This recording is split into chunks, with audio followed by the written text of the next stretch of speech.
Hello friends, welcome to रेंटूरा classes. आइए शुरू करते हैं आज की क्लास। देखिएगा, ये क्लास चालुक्य और वेंगी के बारे में होने वाली है। ये प्री मिडीवल हिस्ट्री का पार्ट है। इससे पहले भी हमने प्री मिडीवल हिस्ट्री की कई वीडियो बनाई है, वो आप हमारे यूट्यूब चैनल पर जाके देख सकते हैं। आइए समझते हैं चालुक्य और वेंगी के बारे में। देखिएगा, चालुक्य और वेंगी कौन थे, इसको पहले मैप पे समझते हैं। ये देखिएगा, ये थे ईस्टर्न चालुक्य। इन्होंने यहाँ पे अपना राज स्थापित किया था। ये उस समय जो इनके कॉम्पिटिटर थे वो आप देख सकते हैं, जैसे राष्ट्रकूटा हो गया, अलुपुरा हो गया, चोलाज हो गया, पल्लवा हो गया, चेहरा पांड्या।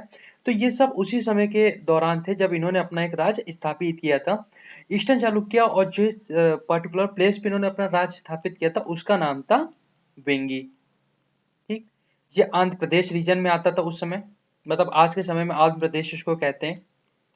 अच्छे से मैप पे एक बार इसको समझिएगा। ये देखिएगा, ये जो राज है वेंगी, यहाँ पे चालुक्य ने अपना ईस्टर्न चालुक्य ने अपना एक कैपिटल बनाया था। ठीक, eastern Chalukya establish themselves in Vengi Andhra Pradesh. ये मैंने अभी आपको पहले बता दिया। ईस्टर्न चालुक्य वेंगी आंध्र प्रदेश ने अपना राज बनाया था इन लोगों ने। Pulakeshin two conquer the Vengi region in eastern. देखिएगा, पुलाकेशिन टू जो थे इन्होंने वेंगी रीजन को ईस्टर्न में कैप्चर कॉन्कर कर लिया था। डिकैन को, ईस्टर्न डिकैन इन्होंने कैप्चर किया था।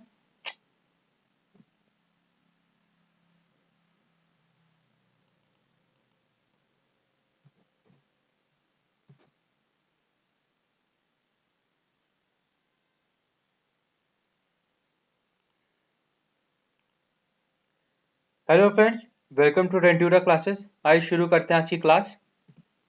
देखिएगा, क्लास आपकी चालुक्य और वेंगी के बारे में होने वाली है। ये प्री मिडीवल हिस्ट्री का पार्ट है। इससे पहले भी प्री मिडीवल हिस्ट्री की काफी हम लोगों ने वीडियो बना रखी है, वो आप हम लोगों के यूट्यूब चैनल के प्लेलिस्ट पे जाके देख सकते हैं। तो आइए शुरू करते हैं। देखिएगा, ईस्टर्न चालुक्य कौन था, इसको पहले मैप पे एक बार समझते हैं। ये देखिएगा, जब ये सारे राज उस समय उभर के आ रहे थे, उसी समय एक राज उभर के आया था ईस्टर्न चालुक्य, जो कि हमारा यहाँ आंध्र प्रदेश की बाउंड्री में बना होता है। इसको अच्छे से मैप पे समझते हैं। ये देखिए, ये है हमारा वेंगी। यहाँ पे ईस्टर्न चालुक्य ने अपने आप को इस्टेब्लिश किया था। अब इनका एस्टेब्लिशमेंट कैसे हुआ था, देखिए कोई इसके पार्टिकुलर ऐसे नहीं थी कि इनके राजा ही कोई युद्ध लड़े हो, नहीं। वो जो मेन राजा थे वो थे हमारे पुलाकिसिन, जिन्होंने इनडायरेक्ट इस राज को जन्म दिया था। ठीक,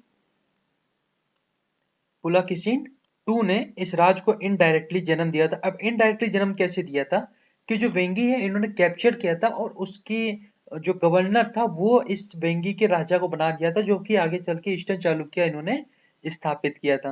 ये चालुक्य की ही फिड्यूटरी थी, लेकिन आगे चल के छोला के अंदर काम करने लगी थी। Eastern Chalukya establish themselves in Vengi Andhra Pradesh. मैंने अभी आपको पहले बता दिया कि आंध्र प्रदेश का एक रीजन था वेंगी, उसमें ईस्टर्न चालुक्य ने अपने आप को एस्टैब्लिश किया था। हालांकि इन्होंने अपने आप को एस्टैब्लिश कैसे किया था, इसकी शुरुआत कहां से हुई थी, इसको समझते हैं।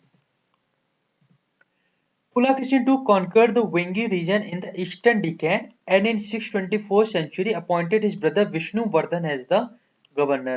अब जो हमारे पुलाकेशिन टू थे, अब ये कौन थे, मैंने अभी आपको पहली वीडियो में आपको अपने आप बताया दिया क्या कि पुलाकेशिन टू कौन थे।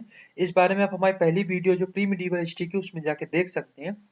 तो पुलाकेशिन टू ने वेंगी रीजन था उसको ईस्टर्न डिकैन में जो पड़ता था उसको कैप्चर किया। और फिर 624 सेंचुरी में इन्होंने अपने भाई जिनका नाम था विष्णुवर्धन, इसको उस राज्य का गवर्नर घोषित कर दिया था। हालांकि पुलाकेशिन टू की डेथ के बाद विष्णुवर्धन जो थे इन्होंने इंडिपेंडेंस अपनी डिक्लेयर कर दी थी और ईस्टर्न चालुक्य वेंगी को बना दिया था। और यहीं से ईस्टर्न चालुक्य का जन्म हुआ था।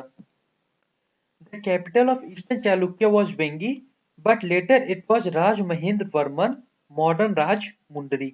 तो पहले जो ईस्टर्न चालुक्य की कैपिटल थी वो थी वेंगी, जो कि आगे चल के राज महेंद्र वर्मन हो गई थी। इसके इंपॉर्टेंट रूलर कौन थे, तो समझते हैं इंग्लिश किंग के बारे में।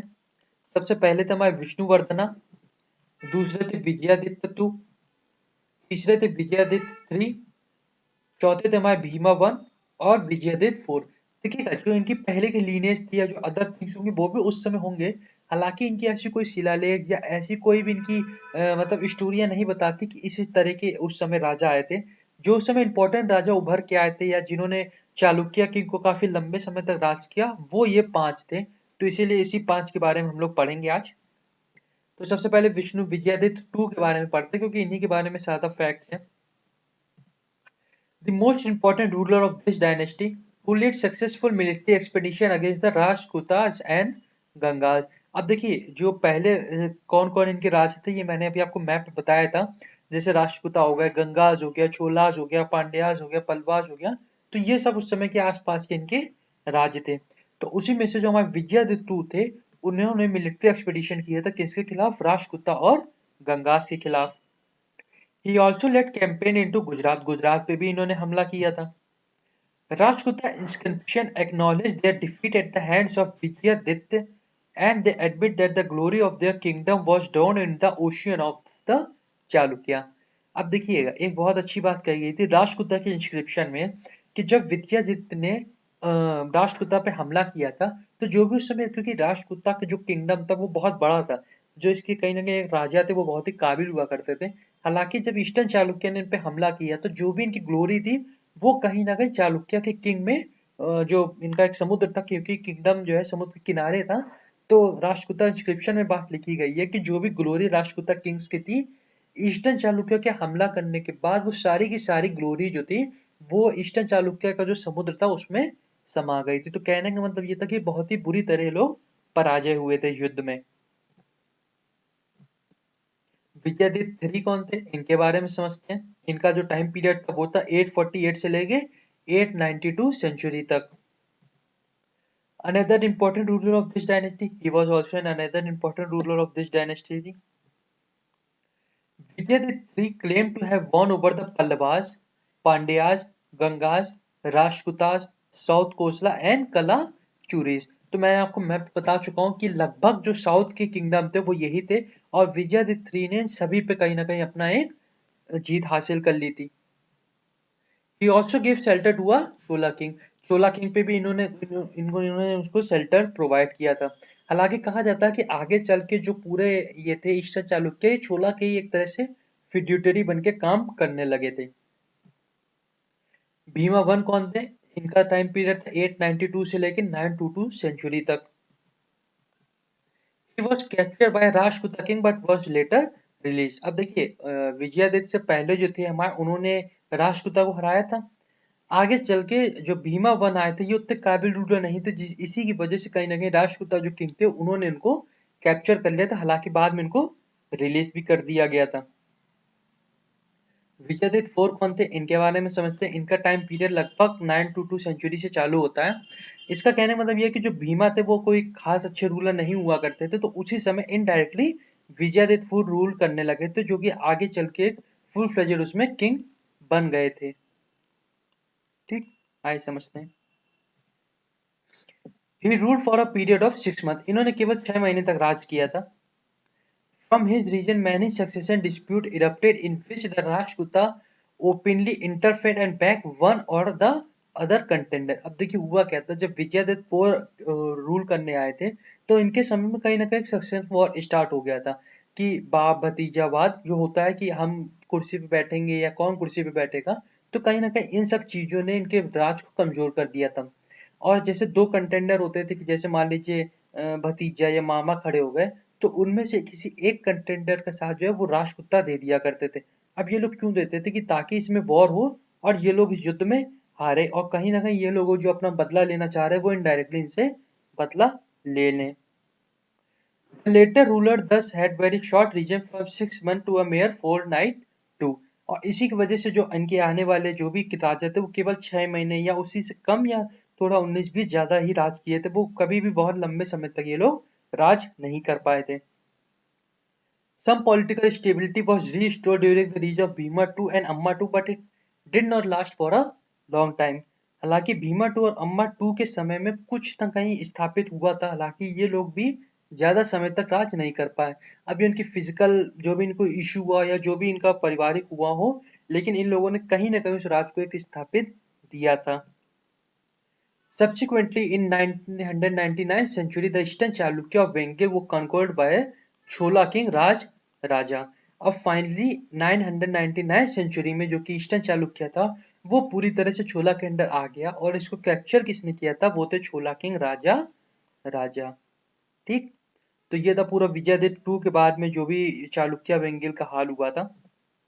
देखिए वेंगिल एम्पायर का एंड कैसे हुआ इसको समझते ये बहुत ही इंपॉर्टेंट टॉपिक है, क्योंकि एक समय में जो कि साउथ रीजन का सबसे पावरफुल किंगडम हुआ करता था, क्योंकि इस किंगडम ने कहीं ना कहीं ऑलमोस्ट जितने भी राजा थे, चाहे वो छोला हो, चाहे पांड्या हो, चाहे पल्लवा हो, चाहे राष्ट्रकूटा हो, उन सब पे कहीं ना कहीं कैप्चर कर लिया था। तो ये हारे क्यों इसको समझते हैं। Throughout their history, the Eastern Chalukya were the cause of many wars between the more powerful Cholas and Western Chalukya। अब देखिए कहीं ना कहीं इन लोगों ने जो अपना राज्य स्थापित किया था, तो वॉर मतलब एक तरह से वॉर हो गया था इन दोनों के बीच, जो मेन छोला थे और प्लस वेस्टर्न चालुक्य थे। ऐसा क्यों हुआ था, क्योंकि जो इनका इंपॉर्टेंट रीजन था वो था वेंगी, जो कि इन लोगों के पास था। इस वजह से the 5th century of the Eastern Chalukya of Bengal not saw not only the consolidation of this region into a unified whole। अब क्या हुआ, जब धीरे धीरे चीजें खत्म होने लगी थी, इन लोगों का जो राज था वो धीरे धीरे बढ़ रहा था, तो कहीं ना कहीं जो बेंगल जो कि फ्रेगमेंटेड लेवल पे था, अब जो इनकी 5 सेंचुरियां थी आने वाली, उन्होंने इसको कहीं ना कहीं तरह से मजबूत पावर बनते हुए देखा था। They also saw the growth of Telugu culture, literature, poetry and art during the later half of their rule। अब जो ईस्टर्न चालुक्य थे, इन्हीं के जो बाद का समय था, उसी में कहीं ना कहीं जो तेलुगु कल्चर था उसका ग्रोथ हुआ था, लिटरेचर का ग्रोथ हुआ था, जो इनकी पोएट्री थी और आर्ट थी उसका भी कहीं ना कहीं एक ग्रोथ हुआ था ईस्टर्न चालुक्य के ही समय से। They continue ruling the region as feudatory of Cholas until 1189 century। अब देखिए 999 को चोला किंग जो कि राजा थे, उन्होंने इस पे आक्रमण किया था और पूरे ही ईस्टर्न चालुक्य को कैप्चर करके अपनी बाउंड्री पे बना लिया था। तो इसी के बाद से 999 से लेके 1189 सेंचुरी तक चोला के ही फिड्यूटरी की तरह ये लोग एक्ट कर रहे थे, और उसके बाद भी इन लोगों ने कहीं भी एक तरह से इन लोगों का ग्रोथ नहीं हुआ और ये धीरे धीरे खत्म ही होते गए थे। तो देखिएगा ये था पूरा, आपको मैंने अभी आपको बताया ईस्टर्न चालुक्य वेंगेल के बारे में। ये बहुत ही शॉर्ट वीडियो थी और इससे इंपॉर्टेंट कोई भी ऐसे फैक्ट्स अब बाकी नहीं रह गए। हालांकि जो बाकी जो कि क्वेश्चंस में या कहीं ना कहीं एग्जाम में पूछे गए, वो हम लोग आपको एक कंपाइल पीडीएफ बना के अपने टेलीग्राम चैनल पे प्रोवाइड करवा देंगे। आप हमारे टेलीग्राम चैनल से डाउनलोड कर लीजिएगा, और उसी से रिलेटेड जो भी प्रैक्टिस होगा वो अभी हम लोग आपको भी अपने चैनल पे प्रोवाइड करवा देंगे। इसके बाद आपको कहीं भी किसी क्लास किसी भी नोट से पढ़ने की कोई जरूरत नहीं है। तो वीडियो पसंद आई हो तो प्लीज लाइक सब्सक्राइब शेयर जरूर कीजिएगा।